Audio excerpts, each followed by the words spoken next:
মৰমৰ দ্বিতীয় শ্ৰেণী অকণিহঁত তোমালোক আটাই ভালে আছা নিশ্চয় নহয়নে বাৰু? যোৱাকালি আমি নিগনিয়ে কেক খোৱাৰ অংকখিনি কৰিছিলোঁ নহয়নে বাৰু? আজি আমি মেকুৰী নিগনি দৌৰ এই খেলখন আজি আমি কৰিম। তোমালোক আটাই সাজু হোৱা, পাঠ্যপুথি লৈ সাজু হোৱা, গণিতৰ পাঠ্যপুথি লৈ। আৰু মই তোমালোকক যিমান পাৰোঁ ধাৰাবাহিকভাৱে দিবলৈ চেষ্টা কৰিম, কাৰণ যিকোনো এটা বিষয় শিকিলে এদিন কৰি পিছদিনাখন নকৰিলে আকৌ পাহৰি যোৱা হয় নহয়নে বাৰু? আমি যিখিনি শিকিছোঁ একে লেঠাৰিৰে আমি ভালদৰে শিকি লওঁ নহয়নে বাৰু? ঠিক আছে তেন্তে এতিয়া চোৱাচোন, মেকুৰী নিগনি দৌৰ। এইবাৰ মেকুৰীয়ে নিগনি ধৰিব দেই। মেকুৰীয়ে জোপ লৈ থকা দেখিছাই নিগনি ধৰিবলৈ নহয় নহয়, তেনেকুৱাই খেলটো। নিগনিটোৱে এবাৰত 4 ঘৰকৈ জঁপিয়ালে কোনকেইটা ঘৰ পাব?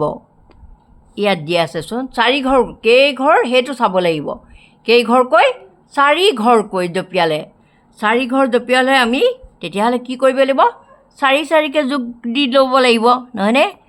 আমি এইখিনিতে তোমালোকে এনেকৈ লিখি ল'বা আৰু 4 বুলি মানে গোল গোল 4টা দি ল'বা আৰু পিছত ৰবৰে মহাই দিবা দেই। এইটো বুদ্ধি আমাৰ এয়া। এই বুদ্ধিটো তোমালোকে কৰিব জানিব লাগিব। এইপিনে 4টা গোল দি ল'বা। তাৰপিছত এতিয়া 4 ঘৰকৈ জঁপিয়াই গৈ থাকিব। এতিয়া চোৱা, 4 প্ৰথমতে ইয়াত দিয়া আছে 4 পিছত 4 ঘৰ দিলত কিমান হ'ল? জঁপিয়ালত কিমান হ'ল? 8। 8ৰ লগত 4 ঘৰ জঁপিয়ালে 8ৰ পৰা 12 পালেগৈ। এতিয়া 12ৰ পৰা 4 ঘৰ জঁপিয়ালে কিমান পাবগৈ? 12ৰ পৰা 4 ঘৰ আমি কেনেকৈ হিচাপ কৰিম? এই গুটিকেইটা হিচাপ কৰিম। 13, 14, 15, 16। গতিকে আমি কিমান পালোঁ? 1, 10, 6, 16 নহয়নে? তাৰপিছত এতিয়া 16ৰ পৰা আকৌ 4 ঘৰ জঁপিয়াব নহয়, তেতিয়া কেনেকৈ আমি হিচাপ কৰিম? একেধৰণে 16, 17, 16টো এইখিনি পালোঁৱেই। 17, 18, 19, 20। যিটো সংখ্যা পাম নহয় তাৰ পিছৰ পৰা আমি হিচাপ কৰিব লাগিব।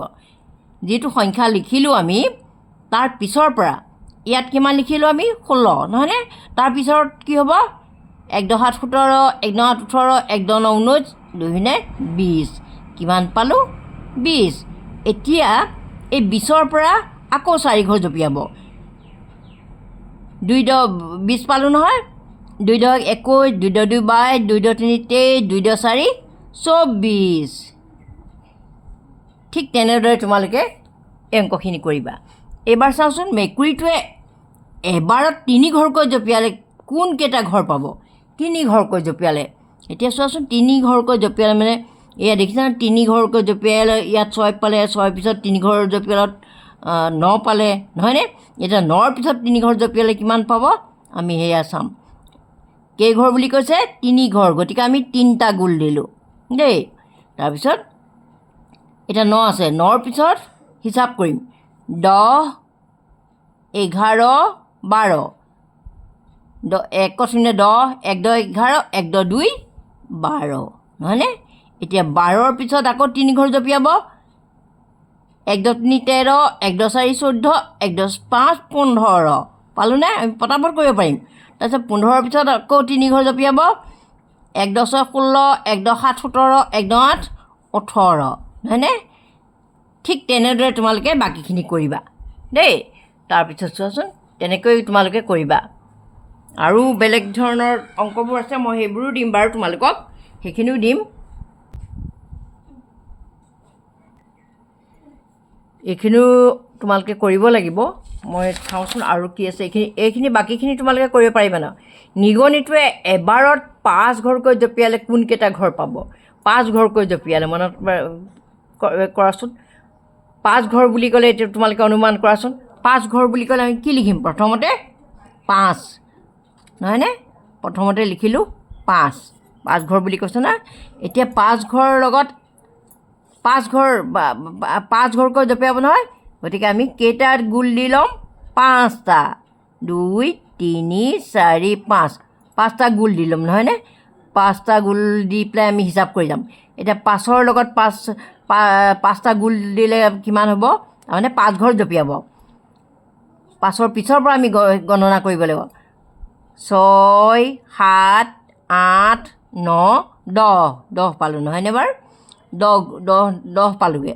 এতিয়া 10ৰ লগত আকৌ 5 ঘৰ জঁপিয়ালে 11, 1 10 11, 1 10 2 12, 1 10 3 13, 1 10 4 14, 1 10 5 15।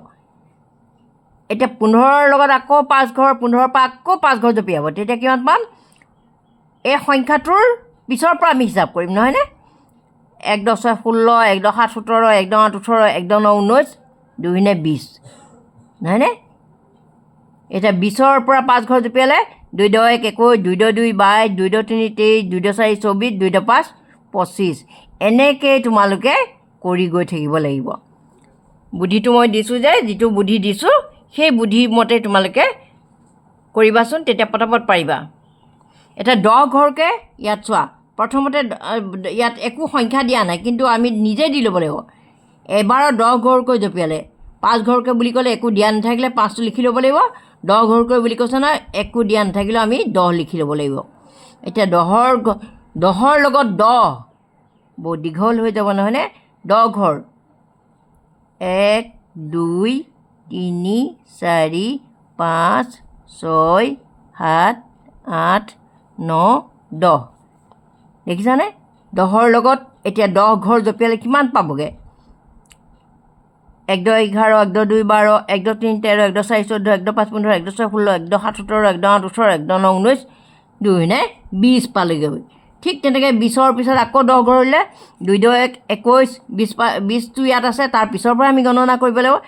2 10 21, 22, 23, 24, 25, 26, 27, 28, 29, 30 নহয়নে?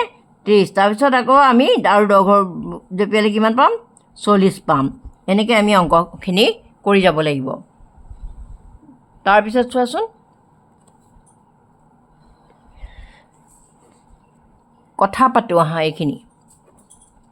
আকাশে 3ৰ পৰা প্ৰতিবাৰত 3 ঘৰকৈ 3বাৰ জঁপিয়ালে পোৱা সংখ্যাটো। আকাশে কি বুলি কৈছে? 3ৰ পৰা প্ৰতিবাৰ 3 ঘৰ জঁপিয়াব লাগিব। 3ৰ পৰা 3 ঘৰ জঁপিয়ালে কিমান হ'ব? 3 ঘৰ মনত ৰাখিবা। 3ৰ পৰা 3 ঘৰ হ'লে মই দেখুৱাই দিছোঁ বাৰু, ৰ'বা। সেইটোৱেই হিচাপ। তুমি এই আঙুলিকেইটাও ধৰি ল'ব পাৰা। 3ৰ পৰা 3 ঘৰ, তেতিয়া কিমান 3ৰ পৰা প্ৰতিবাৰতে কিন্তু 3 ঘৰকৈ জঁপিয়ালে পোৱা সংখ্যাটো 3বাৰত।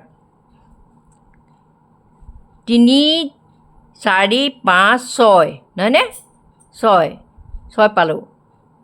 3ৰ পৰা প্ৰতিবাৰ 3 ঘৰকৈ 3বাৰ, এতিয়া 3বাৰ কৰিব লাগিব। এবাৰ পালোঁ 6 পালোঁ, 3বাৰ কৰিবলৈ হিচাপ 7 8 9 নহয়নে? 6 পালোঁ প্ৰথম, 3 পৰা 6, 6 পৰা 9 পালোঁ, সেই 9 হ'ব। আকৌ ফুং খাই 20ৰ পৰা আগলৈ প্ৰতিবাৰ 4বাৰকৈ জঁপিয়ালে। তোমালোকে এই খেলটো খেলি ল'বাচোন। প্ৰতিবাৰ 4বাৰকৈ জঁপিয়াই এনেকৈ খেলিবাচোন, তেতিয়া নিজে নিজে গম পাই যাবা। 3 ঘৰ জঁপিয়াবা 3বাৰ, তেতিয়া কিমান পাবা? আকৌ 20ৰ পৰা আগলৈ প্ৰতিবাৰতে 4 ঘৰকৈ জঁপিয়াবা, কিমান পাবা? 25ৰ পৰা আগলৈ প্ৰতিবাৰ 5বাৰকৈ জঁপিয়ালে কিমান পাবা? 39 পাবনে সুধিছে?